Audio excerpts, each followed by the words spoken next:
말을 잘하려면 눈치가 빨라야 된다. 말을 잘하려면 눈치가 좋아야 된다. 지난 시간에 제가 드렸던 말씀입니다. 눈치를 어떻게 키워야 되는지, 눈치가 어떻게 더 발전할 수 있는지에 대해서 말씀을 드렸는데, 오늘은 좀 더 구체적으로 상황별로 어떻게 해야 내가 눈치 있게 행동할 수 있을까에 대해서 말씀을 드릴 거예요. 안녕하십니까? 생각하는 즐거움 G채널 LBC에서 보내드리는 고품격 화술 강좌 대화의 클래스, 오늘은 눈치에 대한 이야기를 좀 더 심도 있게 들어갈 텐데, 상황별 눈치를 한번 볼 겁니다. 나와 그 사람이 지금 어떤 상황인지를 파악하고 그 상황에 맞게 내가 행동하는 그것에 대한 눈치를 제가 키워드릴 겁니다. 그래서 오늘 제가 말씀드리는 것을 잘 기억해뒀다가 누군가를 만났을 때 그 중에서 포인트를 기억하고 그거에 맞춘 전략대로 행동을 하시면 아마 여러분들은 지금보다 훨씬 더 눈치 있네, 혹은 더 나아가서는 눈치 좋네 라는 평 혹은 자기 스스로 평가를 할 수 있게 될 겁니다. 자, 그럼 한번 시작을 해볼게요. 자, 내가 이 사람과 상황을 분석하는 데 있어서는 굉장히 많은 요소들이 있을 수 있지만, 제가 여러분들이 기억하기 편하게 딱 두 가지로 정리를 한번 해볼게요. 내가 그 사람과 어떠한 행동을 해야겠다, 혹은 어떠한 말을 해야겠다라고 판단을 할 때는 기본적으로 두 가지를 떠올리시면 됩니다. 하나는 내가 그 사람하고 얼마나 친한가, 두 번째는 내가 지금 그 사람하고 대화하고 있는 이 분위기가 어떠한가, 이 두 가지를 판단하시면 돼요. 그래서 이 두 가지를 가지고 내가 그 사람과 어떤 상황인지에 대해서 판단을 하는데, 내가 그 사람하고 얼마만큼 친밀한지, 내가 그 사람하고 현재 지금 분위기가 어떤지에 대해서는 제가 각각 10가지 항목씩 그 스몰 토크라는 책에 실어놨어요. 근데 이제 그 10가지를 책을 보면서 여러분들이 체크해 보시면 더더욱 좋고요. 만약 그런 게 여의치 않다면 제가 지금 각각 그 대표적으로 구분할 수 있는 3가지 기준을 말씀을 드릴게요. 자, 그럼 각각 그 두 가지를 파악을 해야 되는데요. 그 첫 번째는 일단 친한 정도입니다. 친밀함. 내가 그 사람하고 친한지를 어떻게 판단할 수 있을까요? 물론 책에 이제 체크리스트가 있긴 하지만 그 체크리스트를 뭐 다 외우고 다니긴 좀 힘들 거니까, 기본적으로 내가 그 사람과 얼마만큼 친한지 대화적으로서 그 대화라는 상황에서 파악할 수 있는 친밀도를 뭐 머릿속으로 계산을 할 때는 3가지를 기억을 하세요. 일단 내가 그 사람의 최신 정보를 충분히 알고 있는가. 최신 정보를 몰라도 친구일 수 있죠. 친밀할 수 있죠. 하지만 우리가 그렇게 친구인지 뭔지 잘 애매한 관계들 있잖아요. 그런 관계에서 내가 그 사람하고 친밀함을 계산할 때 내가 그 사람의 최신 정보를 얼마만큼 알고 있는가를 기준으로 하면 좋아요. 두 번째 기준은 그 친밀함을 따지는, 첫 번째는 최신 정보고요. 두 번째는 그 사람의 이제 사회적인 입장. 이거 같은 경우에는 뭐 그 사람이 정치적으로 어떠한 판단을 하고 있는지. 근데 이거를 알기 위해서 굳이 물어보면 무리한 거가 되겠죠. 자연스럽게 알게 된 상황을 떠올리시면 좋을 것 같아요. 그리고 그 사람이 회사 내에서는 어떠한 입장인지, 뭐 아래로 치이는지, 뭐 위에서 맡고 있는지, 그런 등등 이 사람의 사회적이나 개인적인 입장, 그래서 이 사람이 처해 있는 환경에 좀 더 가깝겠죠. 그래서 그 사람이 어떤 입장의 삶을 살고 있는가, 이것을 파악하고 있으면 조금 친밀도가 높다라고 볼 수 있을 거예요. 그리고 세 번째는 사적인 약점입니다. 사적인 약점. 그래서 지금 제가 불러드린 이 3가지는 그 마지막에 약점 같은 경우도 마찬가지지만 억지로 그 사람한테 물어본다고 해서 친밀도가 올라가는 건 아니에요. 이런 걸 억지로 하기 위해서, 뭔가 친밀도 올리기 위해서 이런 걸 억지로 물어본다. 그러면 그 순간에 관계가 끝날 수도 있는 거예요. 그래서 현 시점에서 어떠한가를 판단하는 데 있어서 좀 주요한 요소들이고요. 그리고 또 하나는 제가 이제 이따가 친밀도와 그 분위기를 토대로 각각 현재 상황을 구분해 드릴 거예요. 그러면 이 상황에서 다른 상황으로 넘어가야 되는데 그때 어떠한 전략으로 해야 될 건가? 예를 들어서 지금 내가 빨리 친밀도를 올리고 싶다. 그러면 그 사람하고 뭐 좀 자주 만난다거나 연락을 자주 한다거나 해서 최신 정보를 빠르게 공유를 해야겠죠. 그리고 내가 그 사람한테 편한 존재가 돼서 그 사람이 자기 이야기를 더 많이 할 수 있게 해야겠죠. 그러면 친밀도가 올라간다라는 거예요. 그러니까 이 친밀도는 물론 사람들 중에는 빠르게 뭐 순간적으로 올릴 수 있는 그걸 많이 훈련을 해서 마치 타고난 것처럼 보이는 사람들이 있는 건 사실입니다.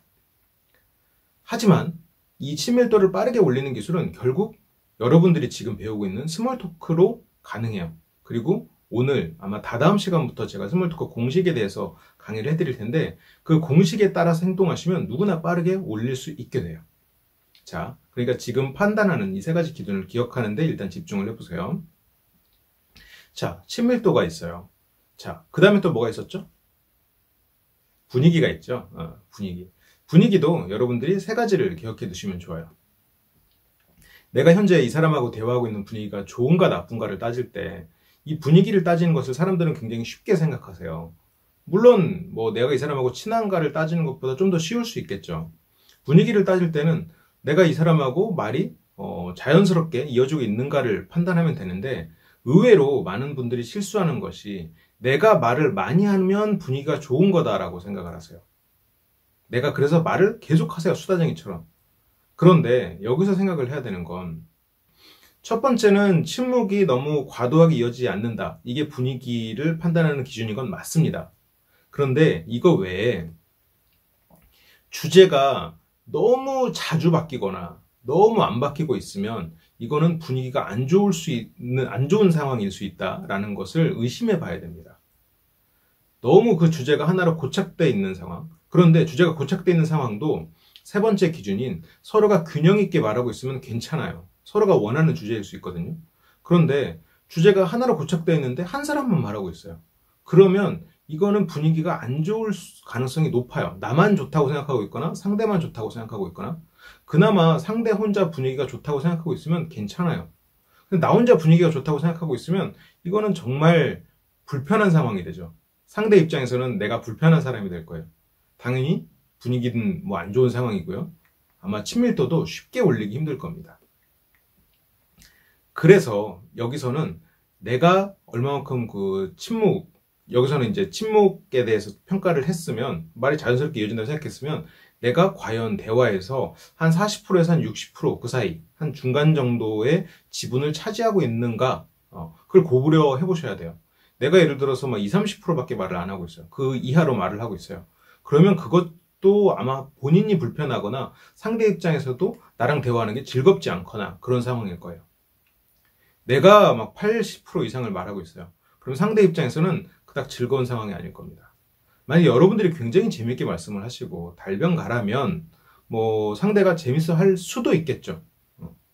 그런데 만약 여러분들이 조금 의심이 된다. 내가 지금 과연 그렇게 말을 잘하고 있는 걸까? 아니면 스몰 토크를 좀 더 잘하고 싶은데 그런 상황이셨다면 실은 내가 말을 많이 하고 있는 그 상황이 아마 상대를 하게 하고 있을 것이다 라고 생각해 볼 여지가 충분한 거죠. 그러면 이제 여러분들이 이러한 기준들을 토대로 내가 저 사람하고 과연 친밀한가, 분위기가 좋은가 이런 것들을 판단해 볼 수 있어요. 그러면 이 기준에 따라서 네 가지 상황이 나옵니다. 일단 친하지도 않고 친밀하지도 않고 분위기도 안 좋은 상황이 있겠죠.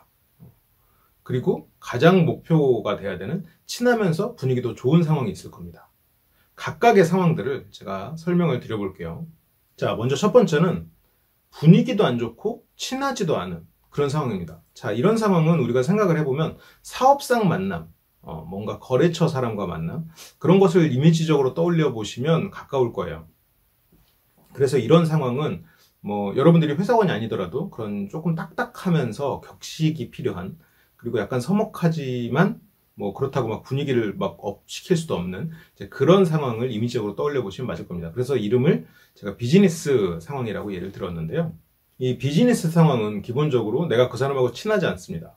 분위기도 뜨지 않았어요. 그러면 여기서 생각해야 되는 것은 분명히 이 상황에서 다른 영역으로 가긴 가야 되는데 어디로 갈 건가예요. 어디로 갈 건가? 바로 친구 관계로 갈 수 있을까? 이거는 굉장한 욕심이에요. 이러긴 아마 힘들 거고 만약 이럴 수 있다면 거의 뭐 소울메이트 정도의 일생에 몇 번 안 되는 기회겠죠. 이제 그런 경우는 이제 거의 없다고 보시면 되고요. 내가 지금 비즈니스 상황이다. 그러면 여기서 생각해야 되는 건 친밀도를 올려야겠다는 생각이 아니라 그냥 분위기를 좋게 만든다고 생각을 하셔야 됩니다. 여기서 친밀도를 섣불리 올리려고 하면요. 무례한 질문을 하게 돼요. 앞에서 친밀도를 올리는 방법 말씀드렸죠. 친밀도가 높은 상황. 그것은 최신 정보 공유. 이것까지는 괜찮은데 상대의 사적인 입장이나 개인적인 고민을 섣부르게 물어보기 시작하면 그걸 알아내서 빨리 친밀도를 올리려는 욕심을 가지면 분위기가 올라가질 않습니다. 그럼 분위기가 올라가질 않으면 이 비즈니스 상황에서 그 다음 만남으로 이어지질 못해요. 그래서 비즈니스 상황에서 여러분들이 가장 목표로 두셔야 될 건 일단 분위기를 좋게 만든다. 두 번째로 이 관계를 계속해서 이어나간다. 이게 목표가 돼야 돼요. 그래서 이 관계를 계속해서 이어나가면서 친밀도를 높인다. 그리고 가능하면 항상 분위기를 좋게 유지한다. 이걸 목표로 가져가셔야 돼요. 그러면 내가 비즈니스 상황일 때는 여러분들이 고려해야 될 건 뭐냐면 대화의 균형이에요. 내가 저 사람하고 지금 대화가 서로가 한 40%에서 69 왔다 갔다 하는 그렇게 지분을 그 정도로 차지하고 있는가. 대화 주제가 지분이 불균형일 때는 대화 주제를 어느 정도 바꾸셔야 돼요. 만약 상대가 혼자 대화를 한 주제를 가지고 점유하고 있으면 그건 그나마 괜찮아요. 잘 리액션을 해주시고 댓글을 해주시는데 내가 지금 말을 많이 하고 있는데 대화 주제가 고착화되어 있으면 빨리 대화 주제를 바꾸셔야 됩니다. 그리고 침묵이 너무 길어지지 않게 가능하면 상대가 편안하게 대답할 수 있는 여러 가지 질문들을 해보시고 질문을 여러 가지 하라고 했다고 해서 내가 질문하고 그 사람이 대답했는데 또 질문하고 그러는 과정을 반복하시면 안 돼요. 내가 질문했고 그 사람이 대답을 했으면 그 대답에 관련된 무언가 얘기를 해야 됩니다. 바보같이 어디서 오셨어요? 아, 강남이요. 몇 살이세요? 몇 살이에요? 이런 질문 이렇게 하면 안 된다는 거죠. 예를 들어서 어디서 오셨어요? 라는 말도 뭐 굳이 물어보지 않는 게 좋지만 물어봤다고 가정하고 강남이요라고 했으면 그 강남에 대한 이야기를 해야 된다는 얘기예요. 상대가 한 대답을 가지고 무언가 대화가 이어져야 된다는 얘기입니다. 왜냐하면 여러분들은 어쨌건 대답을 듣기 위해서 질문했잖아요. 그러면 대답을 한 사람의 성의를 생각해서 그걸 가지고 무언가를 하면 상대 입장에서도 무의식적으로나마 감사함을 느끼겠죠. 그래서 이 비즈니스 단계에서는 이런 것들을 잘 생각하셔야 됩니다. 분위기를 좋게 만드는 것. 분위기를 좋게 만드는 것은 대화의 주제가 과연 균형적으로 이어지고 있는가. 그 사람하고 내가 말이 균형 있게 이어지고 있는가. 이런 것을 고려해 보시면 그 사람과 대화가 분위기가 좋아질 거예요. 자연스럽게 이어지기 시작하고. 자, 그러면 제가 방금 말씀드린 그 첫 번째 영역, 비즈니스 영역에서 목표로 하는 두 번째 영역이죠. 아직 친밀하진 않은데 분위기는 좋은 영역. 이 영역은 생각해 보시면 저는 파티라는 이름을 지었어요. 여러분들이 뭐 소셜 파티나 어떤 모임에 갔을 때 분명히 분위기는 좋고 뭐 악적직걸 하죠. 그런데 아직 내가 그 사람들의 뭐 최신 정보라던가 아니면 사적인 부분에 대해서는 공유가 안 됐으니까 뭐 파티 그런 상황을 생각해 보시면 좋을 것 같아요. 이 상황에서는 앞에서 보셨던 이 비즈니스에서는 이 파티 영역으로 넘어오는 것을 목표로 하는 게 가장 좋다고 말씀드렸는데 이 파티 영역에서는 결국은 가장 좋은 영역, 친밀하면서 분위기가 좋은 영역으로 이동하시는 걸 목표로 하셔야 됩니다. 그런데 친밀함은 시간이 필요합니다. 그래서 이 시간을 잘 유지하는 것, 상대와 관계를 유지하는 것이 결국에는 관건이에요. 그래서 아까 비즈니스 단계에서는 가벼운 스몰 토크를 시도하는 거예요. 그래서 분위기만 좀 좋게 만들고 이 파티 영역에서는 내가 정보도 좀 더 주고 그리고 상대의 정보를 얻기 위해서 내 정보 끝에 상대의 의견을 물어보는 식으로 대화를 하는 게 좀 효율적입니다. 그리고 이 파티 영역에서는 서로가 업돼 있기 때문에 일단 분위기가 좋은 대화를 한 거예요. 꼭 파티가 아니어도 분위기가 좋은 대화. 이 사람하고 친해지고 싶다는 생각이 들 겁니다. 만약 여러분들이 분위기를 그렇게 잘 이끌어 나갔으면 그때 상대를 그 자리에서 모든 것을 개방시키겠다, 친해지겠다라고 생각하는 것보다는 조금 더 관계를 이어지게 만들 수 있는 선택을 하시는 게 좋아요. 그래서 뭐 여의치 않으면 어쩔 수 없지만 다음 약속을 잡아보는 것도 도움이 될 겁니다. 이 다음 약속을 잡는 것도 여러 가지 요령이 있는데 그냥 바로 다음 주 일요일 날 영화 볼래요? 이거나 아니면 다음 주에 우리가 이런 비슷한 생각을 가진 사람들하고 무슨 이런 모임을 한번 가져볼까요? 이런 것보다는 대화 중에 분명히 나오는 요소들이 있을 거예요. 같이 분위기가 좋아진 상황에서 나왔던 대화들, 그 주제들, 거기서 영화를 가지고 이야기를 했으면 그 영화를 가지고 아 그래요 이런 비슷한 무슨 영화가 이번에 있던데 아 이번에 이런 영화 구하기 참 힘들던데 제가 우연히 DVD로 구했거든요. 한번 나중에 이거 가져다 드릴게요. 이런 식으로 얘기가 이어져야 그 사람 입장에서도 친밀도를 올리고 싶은 그 사람 입장에서도 명분이 생기는 거예요. 그냥 단순하게 언제 봅시다. 이것도 물론 분위기가 충분히 올라가 있으면 좋은 선택일 수 있어요. 그게 나쁘다는 건 아닌데 더 좋은 선택이 있다는 거예요. 대화 중에서 나왔던 그 주제들을 가지고 다음 약속을 잡으세요. 그래서 이 파티 영역에서는 내가 그 사람하고 자주 만나서 빨리 친밀도를 올린다. 뭐 꼭 자주 만난다는 게 내 목표에 따라서 자주 만난다기보다는 그 사람이 기꺼이 자주 만나고 싶어 하도록 만들어서 자주 만난다예요. 그건 이제 잘 구분을 하셔야 되고요. 자, 그러면 이제 위로 올라가야죠. 친밀도가 높은 상황 한번 생각해 봅시다. 친밀도가 높은 상황도 두 가지가 있어요. 친밀도가 높은 상황에서 첫 번째, 분위기가 안 좋은 상황이 있고 분위기가 좋은 상황이 있습니다. 우리가 목표로 하는 건 친밀도가 높으면서 분위기가 좋은 상황이에요. 이 두 가지를 제가 이름을 바로 같이 말씀을 드리면, 분위기가 좋으면서 친밀도도 높은 상황은 말 그대로 친구 같은 상황이라 제가 프렌드라고 이름을 지었습니다. 서로가 친구 같은 상황.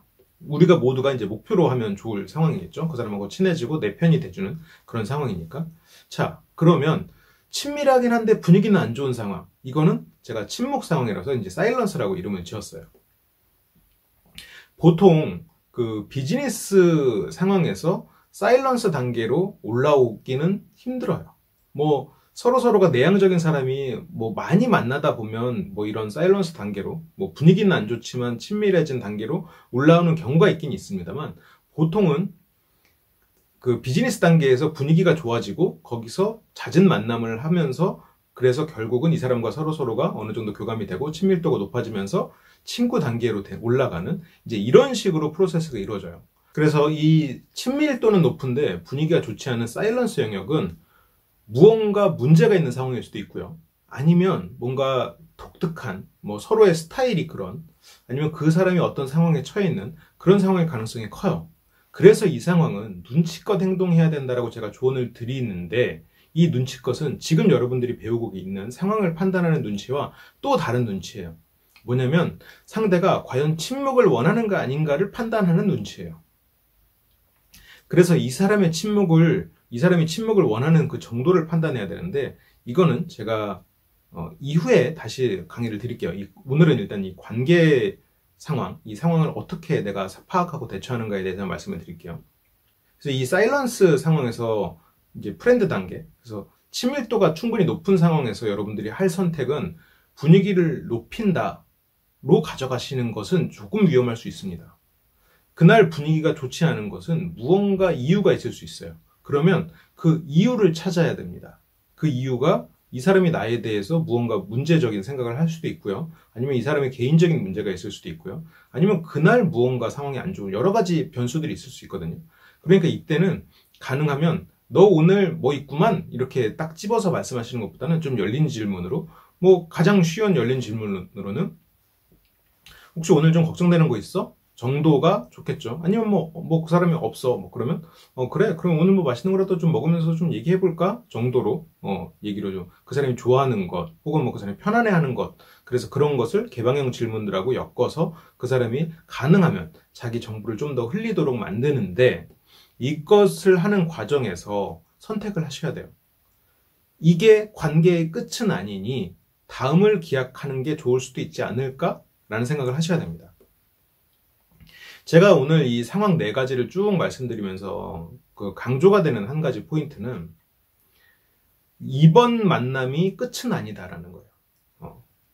물론 그 한 만남으로 끝을 보고자 하는 목표로 화수강좌를 하시는 분들도 있겠죠. 근데 이제 그런 것은 말 그대로 뭐 낚시에 가까운 거겠죠. 내가 수많은 미끼를 던져놓고 그 중에서 무는 거 뭐 하나만 건지면 된다라는 생각을 하는 걸 수도 있는데, 인간관계는 그런 게 아니거든요. 내가 어떤 사람하고 만나고 그 사람하고 지속적으로 관계를 이어가면서 서로가 알아가고, 꼭 뭐 이성이 아니어도 동성이어도 혹은 뭐 조직 안에서든 가족이든, 그래서 그 사람의 뭐 부족한 점 혹은 뭐 본받을 만한 점, 뭐 장점 단점, 그리고 나와 어떠한 차이가 있는지, 어떠한 공통점이 있는지, 나와 어떠한 생각이 맞는지, 그런 것들을 계속해서 알아가면서 그 사람과 이제 대화가 자연스러워지고 점점점 친구 단계로 되는, 이제 그런 것이 인간관계에서의 우리가 상황을 판단하고 목표로 가져가야 되는 거죠. 지금 바로 내가 이 사람하고 아직 친밀도도 없고 분위기도 안 좋은 상황에서 바로 이 사람하고 친구가 되겠다, 이런 목표를 가지시면 상당히 이제 위험할 수 있는 거죠. 무례할 수 있는 거고. 물론 지금 제가 오늘 말씀드린 그 과정을 빠르게 하시면, 뭐 기술적으로 하시면 공식에 따라서 뭐 최대한 그 기간이 단축될 수 있을 거예요. 물론 그것도 삶에서 굉장히 유용한 기술이긴 합니다. 그래서 다시 한번 정리를 해드리면 그 사람하고 처음 만났으면 분위기도 안 좋고 친밀도도 낮을 거예요. 비즈니스 단계입니다. 이 비즈니스 단계에서는 최대한 그 사람하고 분위기를 좋게 만든다라고 접근을 하셔야 돼요.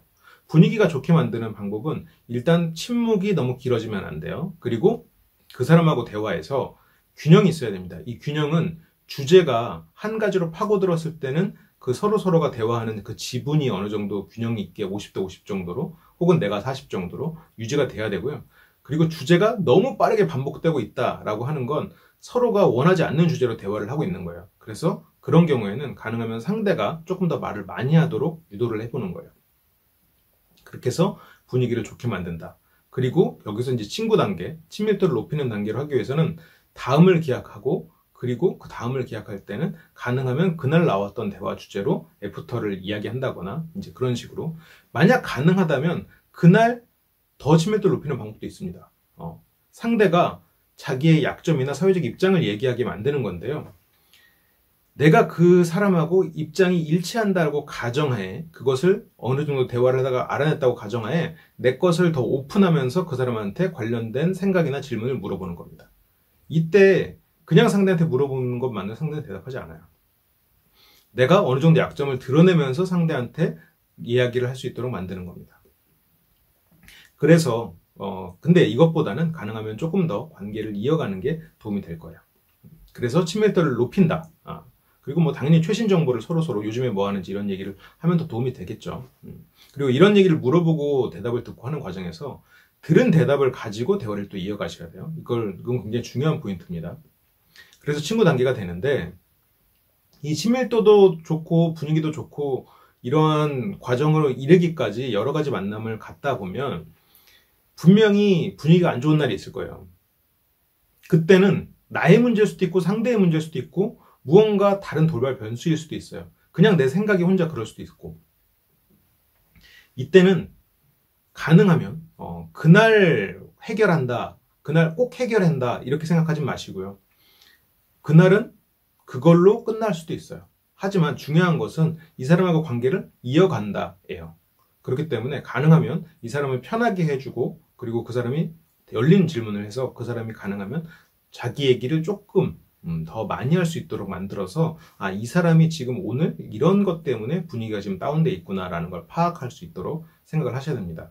이게 실은 이 침묵 단계가 상당히 위험한 단계입니다. 오히려 다른 단계보다. 자칫하면 그나마 올렸던 친밀도가 다시 떨어져 버릴 수 있는, 마음을 닫아버릴 수 있는 단계고요. 그리고 오히려 이 파티 단계 같은 것보다 이미 친밀도가 높아졌기 때문에 오히려 반대로 설레임이나 이런 게 없을 수도 있어요. 우리가 설렌다는 표현은 이성에게 많이 쓰지만 새로 만난 동성에게도 혹은 어떤 조직 내에서도 설레이잖아요. 어떤 뭐 새로운 후임을 받았을 때, 뭐 선임과 내가 친해졌을 때 그런 것들을 말하는 겁니다. 그래서 이 침묵 단계는 상당히 이런 부분을 조심을 하셔야 됩니다. 욕심내시면 안 돼요. 물론 가장 욕심내서는 안 되는 부분은 당연히 이제 비즈니스 단계죠. 여기서는 친밀도를 높이려고 욕심내지 마시고요.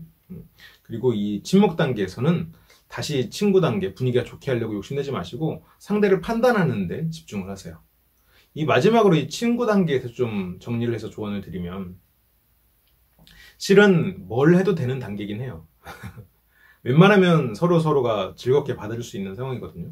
그래서 이때 주의할 점은 오버하면 안 된다는 겁니다. 분위기에 막 휩쓸려서 평소에 안 하던 행동을 하고 상대한테 뭐 무례하게 행동을 하고 저도 좀 막 분위기를 타면 좀 오버하는 측면이 있어서 지금 생각해보면 뭐 이불킥을 할 만한 그런 상황들이 좀 있었던 것 같아요. 그게 분위기가 좋고 친하니까 그리고 뭘 해도 막 분위기도 더 좋아지는 것 같고 이러다 보니까 자꾸 욕심을 내서 막 더 뭔가를 시도를 해요. 이런 것들이 결과적으로는 무언가 단계를 떨어뜨려 버리는 뭐 침묵 단계로 떨어뜨리던가 아니면 다시 뭐 비즈니스 단계까지 떨어뜨려 버리는 그런 거니까요. 눈치가 없게 행동하면 그렇습니다.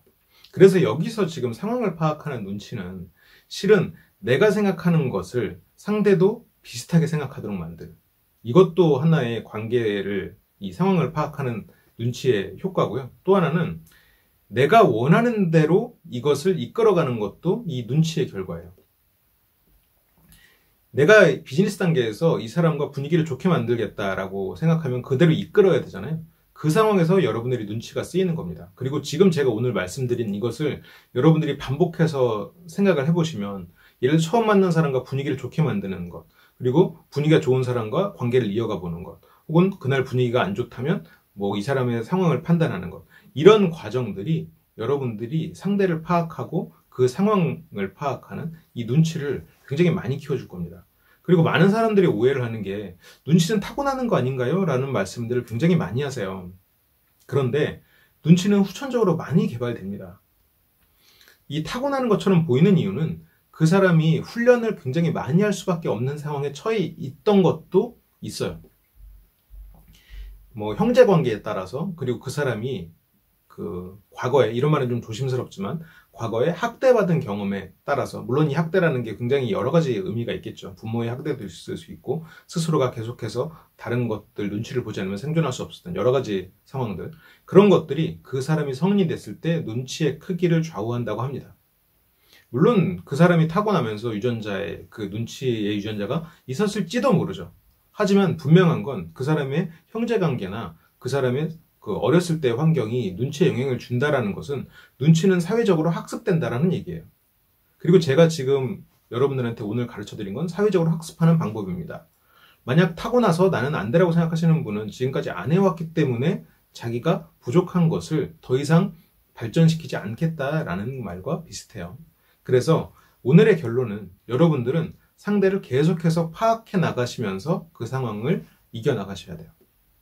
파악하는 방법 오늘 말씀드렸죠. 친밀도와 분위기 두 가지를 토대로, 그리고 욕심내지 않으면서 여러분들이 그 사람과 친구 단계로 갈 수 있게 계속해서 훈련을 해보십시오.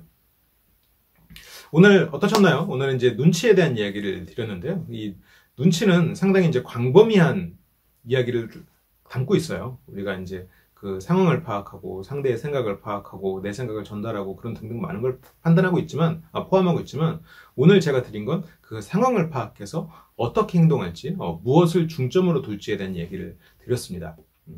평소에 좀 눈치가 좀 없는 것 같아 라고 생각하셨던, 그런 고민을 하셨던 분들에게 많은 도움이 되셨길 바라고요. 오늘 제가 드린 내용은 그 스몰토크 책에도 여러분들이 이것에 따른 공부를 할 수 있도록 체크리스트와 그리고 도표 같은 것들이 있으니까요. 한번 보시면서 공부를 같이 해보시면서 훈련도 같이 하면 좋을 것 같아요. 그리고 매주 일요일 오프라인 화술 강좌가 진행되고 있습니다. 혹시라도 관심 있으신 분들은 화술 강좌 참여하셔서 다른 분들하고 실습도 해보고 저의 간단한 가이드라인과 피드백도 받아보시면 도움이 되실 거라고 생각합니다. 그러면 저는 또 다음 시간에 돌아올 텐데, 다음 시간은 또 눈치예요. 오늘은 이제 상황에 대한 눈치였고, 다음 시간은 그 침묵에 대한 눈치인데, 입을 과연 다물어야 될 때와 말을 해야 될 때를 구분해야 된단 말이죠. 그래서 상대가 어떤 걸 원하는지 파악하는 그 기술을, 그 공식과 과학적인 원리를 말씀드리겠습니다. 그러면 다음 시간에 돌아올게요. 시청해 주셔서 감사합니다.